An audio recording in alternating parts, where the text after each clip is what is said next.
जय हिंद। आप में से कितने बच्चों को लगता है ऐसा कि उनका 11th का पूरा साल बर्बाद हो गया? प्यारे साथियों, मेरे पास बहुत सारे बच्चों का कमेंट आता है, मैसेजेस आता है कि भैया मेरा पूरा 11th का साल बर्बाद हो गया। मैंने जो सपना देखा था, मैंने जो सोचा था, वो कुछ नहीं हो पाया। भैया क्या मैं अब उस रेस से बाहर निकल गया? क्या अब मैं दोबारा वहां लौट के नहीं जा सकता?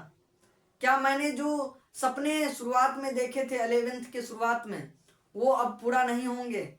भैया मैंने जो सोच रखा था कि ये एग्जाम क्लियर करूंगा, ये चीजें अचीव करूंगा, कक्षा 11वीं में मेहनत करूंगा, कक्षा 12वीं में 95 टू आउट ऑफ 95 स्कोर करूंगा, भैया क्या अब हो सकता है? या फिर हमारा जो है यही चीजें फिर से रिपीट होगा? मेरे प्यारे साथियों, आप सभी का ये जितना भी सेल्फ डाउट है, आपके अंदर गिल्ट की भावना, आपके अंदर जो भी कुछ आता है, ठीक है, तो ये सब चीजें अगर आप फिर से छोड़ना चाहते हैं और रीस्टार्ट करना चाहते हैं, तो मैं आज के इस सेशन में बहुत सारी चीजें आपके लिए बताने आया हूं। मेरे प्यारे साथियों, ये सेशन आपके लाइफ का, आपके स्टूडेंट लाइफ का टर्निंग पॉइंट हो सकता है, तो इस सेशन को छोड़ करके मत जाना। मेरे प्यारे 11th वाले जितने भी भाई बहन हैं, उन सभी के लिए खास और सीरियस सेशन है। मेरे प्यारे साथियों, आज के इस सेशन में मैं कोई झूठी मोटिवेशन नहीं देने आया हूं, या फिर झूठी सांत्वना जो होता है देना, वो नहीं देने आया हूं कि सब कुछ ठीक हो जाएगा। मेरे प्यारे भाई बहन, अब जो हो चुका है वो अब ठीक नहीं होगा। मेरे प्यारे साथियों, ये एक बहुत बड़ा दलदल है जिसमें फंसने के बाद बच्चा दोबारा नहीं निकल पाता है। फिर भी अगर कोई समस्या आता है तो उसका कोई ना कोई समाधान होता है। मेरे प्यारे साथियों, आज के इस सेशन में मैं आपके लिए एक एक समाधान लेकर के आया हूं। प्यारे साथियों, आप सब में से बहुत सारे बच्चों के अंदर ये गिल्ट की भावना, ये बहुत सारी चीजें आ रही होंगी। हमारे बच्चे जब कक्षा 11वीं में आते हैं तो बहुत सारे अच्छे अच्छे सपने देखते हैं, फिर उसे धीरे धीरे धीरे कुछ ऐसे बैकग्राउंड बन जाता है जिसमें उसे लगता है कि 11th इज रेस्ट ईयर। मेरे बच्चे, मैं हमेशा से आपको बताते हुए आया है कि भैया तुम हमेशा समझो 11th is rest year is not, ठीक है, 11th is not a rest year, 11th is your life का बेस्ट ईयर। मेरे बच्चे, 11th जो होता है आपके लाइफ का बेस्ट ईयर होता है। इसमें अगर आपने मेहनत किया, इसमें अगर आपने अपना बेस्ट दिया, तो आपका हर ईयर बेस्ट होगा। तो मेरे बच्चे, आपने अभी तक जो भी गलतियां की है, ये बहुत ही माना जा सकता है कि ये गलती था, ठीक है, और आपका जो ये पूरा साल बर्बाद हुआ है। मेरे प्यारे साथियों, आगे आने वाले कक्षा 12वीं में अगर आप बेहतर स्कोर करना चाहते हो, तो मेरे प्यारे साथियों, अब आगे आपके साथ जो है अगला एक साल है, और अगर फिर से ऐसा हुआ, फिर से बैकलॉग लगा, तो पूरा एक साल का गैप है। मेरे प्यारे साथियों, ये पूरा एक साल का गैप आपके अंदर आपको तोड़ देगा, ठीक है। आपके अंदर जो ये सेल्फ डाउट है, ये आगे चल के और स्ट्रांग हो जाएगा। प्यारे साथियों, अगर आप चाहते हो कि ये सेल्फ डाउट स्ट्रांग ना हो, तो मेरे प्यारे साथियों, अभी जाकर के कमेंट बॉक्स में लिख दो, आई विल स्टार्ट टूडे। मेरे प्यारे साथियों, कमेंट बॉक्स में जाकर के क्या लिख दो? I will start today.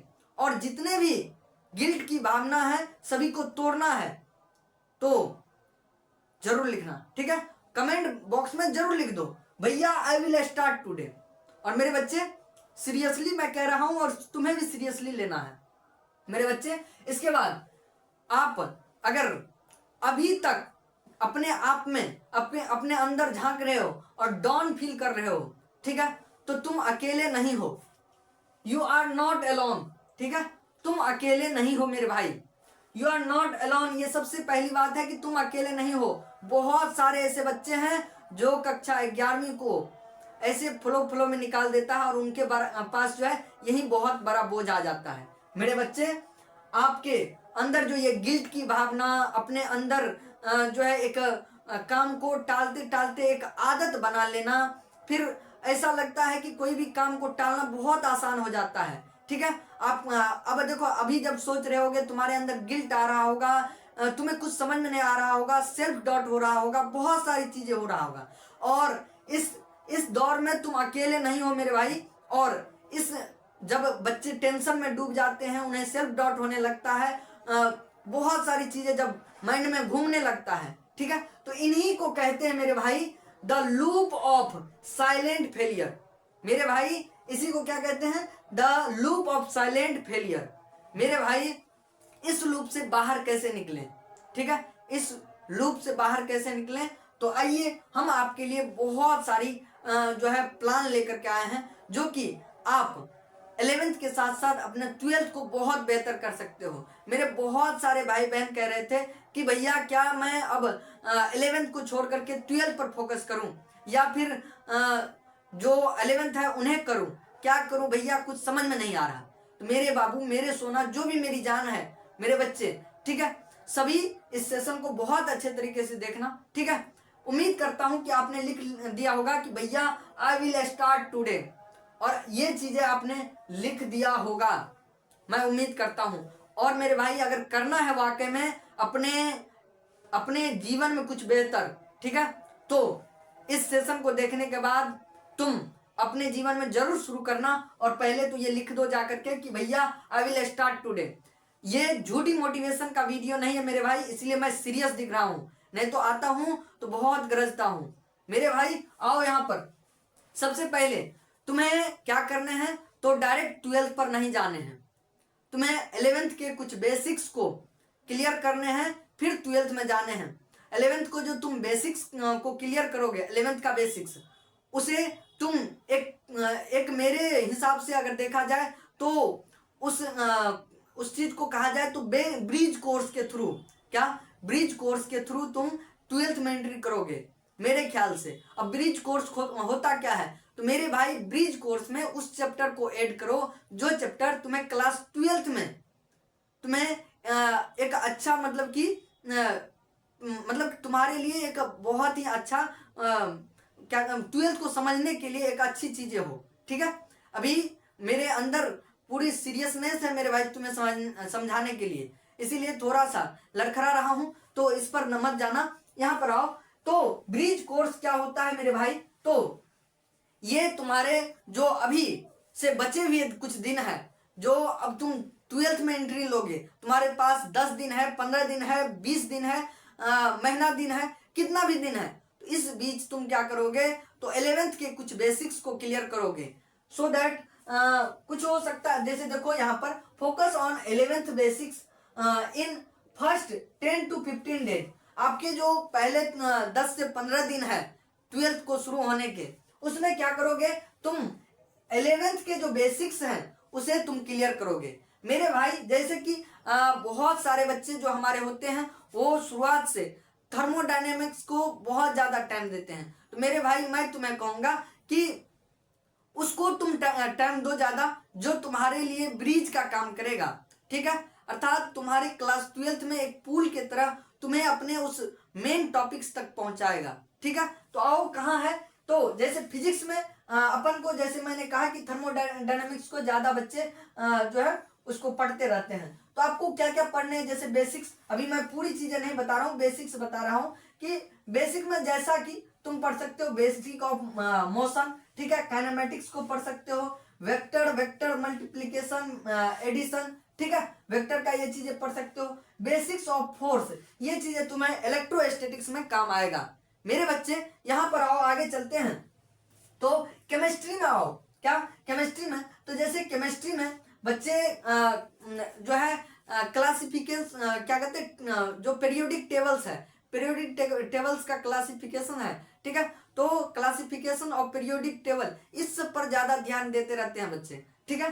तो आपको नहीं देने हैं उस पर ध्यान, देने हैं जैसे सॉल्यूशन चैप्टर है क्लास 12th में आपके, तो आपको बेसिक्स मोल कंसेप्ट को क्लियर करना है, ठीक है, तो मोल कंसेप्ट के जो बेसिक है उन्हें क्लियर करना है। हाउ टू कैलकुलेट कंसंट्रेशन, ठीक है, यहाँ पर थोड़ा सा ब्लर दिख रहा होगा, कंसंट्रेशन जो है कैसे निकालते हैं, इन सबको थोड़ा सीखना होगा, ताकि आपकी कक्षा 12वीं में जो सॉल्यूशन चैप्टर है उसमें आपको हेल्प मिल जाए मेरे बच्चे। इसके बाद जीओसी, अगर आप ऑर्गेनिक से शुरू करते हैं कक्षा 12वीं में, तो मेरे बच्चे आपको क्या करने होंगे, तो जीओसी जनरल ऑर्गेनिक केमिस्ट्री जो है आपके, वो आपको पढ़ लेने होंगे बहुत अच्छे तरीके से। और हाइड्रोकार्बन, और क्या हाइड्रोकार्बन, और क्या हाइड्रोकार्बन, ठीक है, और क्या पढ़ने होंगे हाइड्रोकार्बन, ठीक है। और जीओसी ऑर्गेनिक केमिस्ट्री के लिए पढ़ ही लेना मेरे भाई, क्या ऑर्गेनिक केमिस्ट्री के लिए कौन कौन, तो जीओसी और हाइड्रोकार्बन पढ़ लेना। इसके बगैर तुम्हारा 11th का केमिस्ट्री,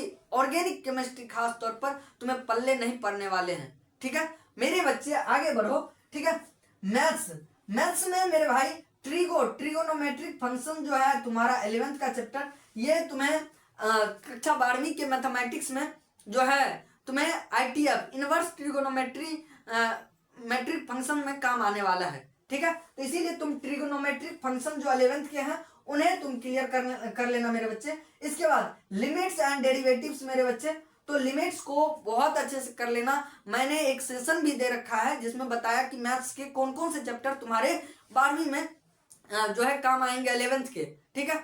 तो मेरे भाई उसमें मैंने ज्यादा जोर डाला है आपका जो ये ट्रिगो और लिमिट्स एंड डेरिवेटिव्स है, इस चैप्टर पर तुम्हारा लिमिट्स और ट्रिगो ये दोनों बहुत ही ज्यादा बेस हैं, जिसको तुम कर करके कक्षा 12वीं को बहुत बेस्ट बना सकते हो, कक्षा 12वीं के मैथमेटिक्स को, ठीक है। तो कक्षा 12वीं के मैथमेटिक्स में तुम बेस्ट ऑफ द बेस्ट अपना देना चाहते हो और एक बहुत ही अच्छे विद्यार्थी बनना चाहते हो, अपना मार्क्स बहुत अच्छा करना चाहते हो।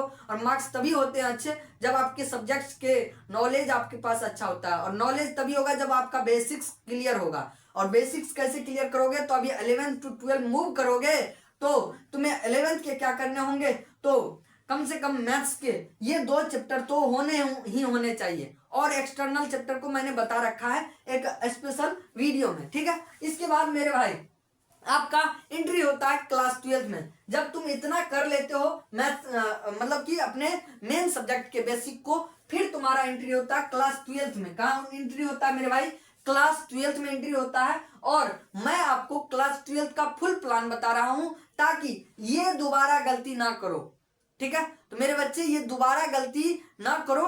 और मेरे बच्चे मैंने अगर बताया तुम्हें तो समझ लो कि कक्षा 11वीं जो तुम्हारा बर्बाद हुआ ये तुम्हारे लिए एक गलती है, ठीक है।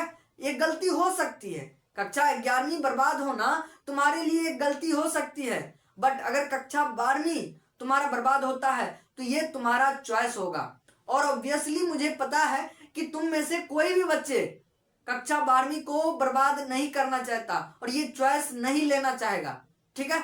तो उम्मीद करते हैं कि तुम्हारा ये चॉइस नहीं तुम लोगे, ठीक है। तो 11th या ये चीजें मेरे बच्चे तुम ध्यान रखना कि कक्षा 11वीं अगर तुम्हारा बर्बाद हुआ तो ये तुम्हारा गलती है और हो सकती है, ठीक है। लेकिन अगर तुम्हारा कक्षा 12वीं बर्बाद हुआ तो ये तुम्हारा चॉइस होगा, और तुम अगर ऐसा चॉइस लेते हो तो इसका जिम्मेदार तुम खुद होगा मेरे बच्चे, ठीक है। और ऐसा नहीं होना है तो फुल प्लान के साथ और जानो और क्लास 12th को कैसे क्लियर करना है। फर्स्ट बात तो फुल प्लान जानने से पहले मैं कुछ बातें करना चाहता हूं। जैसे मेरे बहुत सारे बच्चे हैं जो इंडिविजुअली कोचिंग पढ़ते हैं, किसी इंस्टीट्यूट में पढ़ते हैं और अलग अलग जगह पढ़ते हैं। तो कई सारे ऐसे इंडिविजुअल कोचिंग और भी बहुत सारे जगहों पर इंस्टीट्यूट वगैरह में सिलेबस वगैरह जो है क्लियर नहीं होता है लास्ट के मतलब ईयर के लास्ट मंथ तक, ठीक है। और बच्चे उसी में लगे पड़े रहते हैं। मेरे बच्चे मैं जो प्लान बता रहा हूं, अगर ये प्लान आपका उस समय में फॉलो ना हो रहा हो तो टीचर्स के ऊपर डिपेंड मत होना, ठीक है। और ऐसा मुझे मत बोलना कि भैया आपने कहा था ऐसे और मेरा टीचर खत्म ही नहीं किया। मेरे बच्चे ऐसा अगर तुम करोगे तो ये चीजें बहुत ही तुम्हारे लिए बर्बादी का एक जो है कारण बनेगा, ठीक है। और मेरे बच्चे इस चीज को तुम दोबारा रिपीट ना करोगे, ठीक है। ये चीजें रिपीट ना करना। और मैंने क्या कहा, अगर रिपीट करोगे तो तुम्हारा चॉइस होगा, ठीक है। तो ऐसा मत करना। और मैंने क्या कहा कि अगर जो मैं बताऊंगा प्लान ऐसा तुम्हारे साथ नहीं हुआ, तुम्हारे इंस्टीट्यूशन में नहीं हुआ, तो समझ लेना कि तुम उसके ऊपर डिपेंड मत होना, ठीक है। तब उसके ऊपर तुम डिपेंड मत होना, तुम इसको करना ही करना। और मुझे ऐसा लगता है कि टीचर्स जो जहां तुम पढ़ोगे वो भी कहीं ना कहीं सोचते ही होंगे कि हमें भी बच्चों को उसके एक एम तक पहुंचाने के लिए, अच्छे रिजल्ट तक लाने के लिए इतना समय तो चाहिए ही फुल सिलेबस कवर करने के लिए। तो मेरे बच्चे और जानते हैं, ठीक है, यहाँ पर, ठीक है। और देखो मेरे बच्चे, बहुत सारे बच्चे ऐसे बोलेंगे कि भैया आपने कहा कि ये चीजें कवर करना है, ये कहाँ से? तुम बहुत सारे best of the best teacher online YouTube पर उपलब्ध है और बहुत सारे फ्री कंटेंट है, वहां से जाकर के कर सकते हो, ठीक है। और वन शॉट वीडियो देख करके कंप्लीट कर लेना। पहला तुम्हारा जो हमारे हिसाब से कि अभी ये जनवरी आधा बीत चुका है मेरे भाई, ठीक है।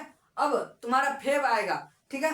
फेब में तुम्हारा जो है करीब करीब हमें लगता है कि फेब में तुम जो है यही सब काम करोगे। जनवरी लगभग ये तो अब बीत ही जाएगा, इसमें सरस्वती पूजा आ रहा है और जो है कुछ कुछ तुम इधर उधर भटक जाओगे। और मैं चाहता हूं कि तुम्हारे पास जितना ज्यादा समय है, बहुत सारे जगहों पर कोचिंग स्टार्ट भी हो रहे हैं, ठीक है। तो तुम क्या करना, पहले 15 दिन ये चीजें कवर करना। और मैं मान के चलता हूं अगर तुमने पहले शुरू कर दिया, फेब में ही शुरू कर दिया, अभी ही शुरू कर दिया, तो तुम पहले ये कवर करना, ठीक है। हम तो मानते हैं कि ये जो 10-15 दिन तुम्हारे पास अभी जनवरी का बचा हुआ है, इसमें तुम इस बेसिक्स को क्लियर करो, ठीक है। उसके बाद फरवरी में भी अगर तुम्हारा स्टार्ट हो जाता है तो कोई दिक्कत नहीं। हम यहाँ पर अप्रैल से लेते हैं एक बेसिक्स क्लास 12 को, ठीक है। अगर तुम मार्च में और फरवरी में दोनों में से कभी भी शुरू कर देते हो तो ये तुम्हारे लिए अच्छा समय होगा और बहुत ज्यादा समय मिलेगा। हम अप्रैल से लेते हैं। सबसे पहले अप्रैल से अगस्त तक, क्या अप्रैल से अगस्त तक तुम मेरे बच्चे क्या करो, तो अपने क्या करो, सिलेबस को कंप्लीट करो।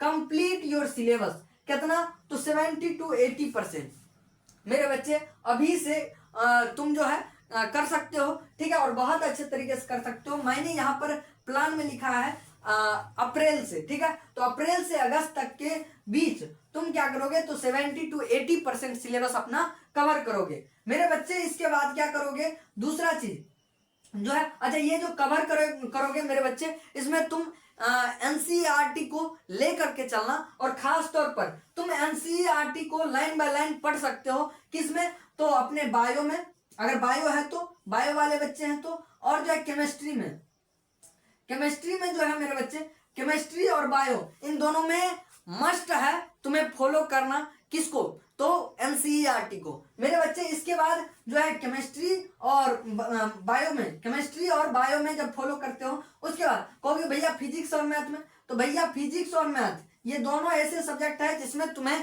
क्या करना होगा, तो क्या कहते हैं, एनसीईआरटी के साथ, एनसीईआरटी के साथ, एनसीईआरटी के साथ क्या करने होंगे, तो एक्स्ट्रा बुक भी आपको पढ़ने होंगे, एक्स्ट्रा जो है आपको असाइनमेंट लगाने होंगे, असाइनमेंट जो मतलब एक्स्ट्रा वर्क करने होंगे, ठीक है। एक्सटर्नल बुक्स को सॉल्व करने होंगे, ठीक है, और पढ़ने होंगे। तो फिजिक्स और केमिस्ट्री में ये कर सकते हो, और इसके लिए भी, केमिस्ट्री के लिए भी एक्स्ट्रा पढ़ सकते हो, लेकिन फिजिक्स और मैथ के लिए मस्ट है केमिस्ट्री, मतलब एनसीईआरटी के साथ एक्स्ट्रा भी पढ़ना, ठीक है। उसके बाद सितंबर टू अक्टूबर क्या करोगे तुम, स्टार्ट फर्स्ट रिवीजन और सैंपल पेपर तुम करोगे, ठीक है। अब तुम यहां से क्या करोगे, पहला रिवीजन स्टार्ट कर दोगे, कब, तो सितंबर या फिर अक्टूबर में, सितंबर या फिर अक्टूबर, सितंबर से अक्टूबर के बीच में तुम क्या करोगे, तो पहला रिवीजन अपना स्टार्ट कर दोगे। ये बहुत अच्छा तुम्हारे लिए होगा। उसके बाद नवंबर या फिर दिसंबर, ठीक है, दिसंबर तक तुम अपना क्या करोगे, सीरियस बोर्ड के लिए प्रिपरेशन करोगे। अब बोर्ड के लिए प्रिपरेशन करना मेरे बच्चे क्या होता है, तो केवल और केवल बोर्ड पर फोकस करना और ऐसे चीजों पर, ऐसे क्वेश्चंस पर फोकस करना जो कि तुम्हारे लिए बहुत फायदेमंद होगा। और इसमें तुम पीवाईक्यूज लगाओगे, क्वेश्चन बैंक लगाओगे, अलग अलग तरीके के आंसर राइटिंग करोगे, अपने हर एक चीजों पर ध्यान दोगे जो बोर्ड एग्जाम में तुम्हें मार्क्स अचीव करने में मदद करेगा, ठीक है। तो इधर तो नॉलेज लेने वाला बात था। और नवंबर से दिसंबर के बीच में तुम क्या शुरुआत करोगे, तो सीरियस बोर्ड प्रिपरेशन, इसमें तुम्हें क्वेश्चन बैंक लगाने होंगे और भी चीजें जो बोर्ड एग्जाम के लिए जरूरी है, ठीक है। इसके बाद आपके आते हैं एक चीजें जो कि ये चीजें करते वक्त तुम्हें आएगा डिस्ट्रैक्शन। और इस डिस्ट्रैक्शन के लिए भैया तुम्हारे पास फोन तुम्हें डिस्ट्रैक्ट करेगा। इसमें जैसे अभी बहुत सारे बच्चे रील्स देखते रहते हैं, इसमें कभी खुशी कभी गम वाला जो है रील आता है और उसमें बच्चे जो है बहल जाते हैं। मेरे बच्चे, मैं कहता हूं कि ये रील तुम्हारे फैमिली से, तुम्हारे करियर से अधिक महत्वपूर्ण है। ये अधिक महत्वपूर्ण नहीं होना चाहिए मेरे बच्चे, ठीक है। रील्स, ठीक है। तो रील्स वगैरह डिस्ट्रैक्शन फेसबुक इंस्टा इस पर मत रहो, ठीक है। जितना जरूरी है उतना ही यूज करो। मैं तो कहता हूं मेरे बच्चे कभी सोच के देखो, तुम मोबाइल को यूज कर रहे हो या मोबाइल तुम्हारा यूज कर रहा है। वाकई में तुम यूज करने के लिए नहीं हो मोबाइल के, ठीक है। मोबाइल तुम्हारा यूज नहीं कर सकता, लेकिन तुम अपने काम के लिए तुम उसे यूज करोगे ना मेरे भाई। तुम ऐसा हम देखते रहते हैं कि भाई मेरा जो बहुत सारा बच्चा है वो 8-8 घंटा ड्यूटी कर रहा है फोन पर।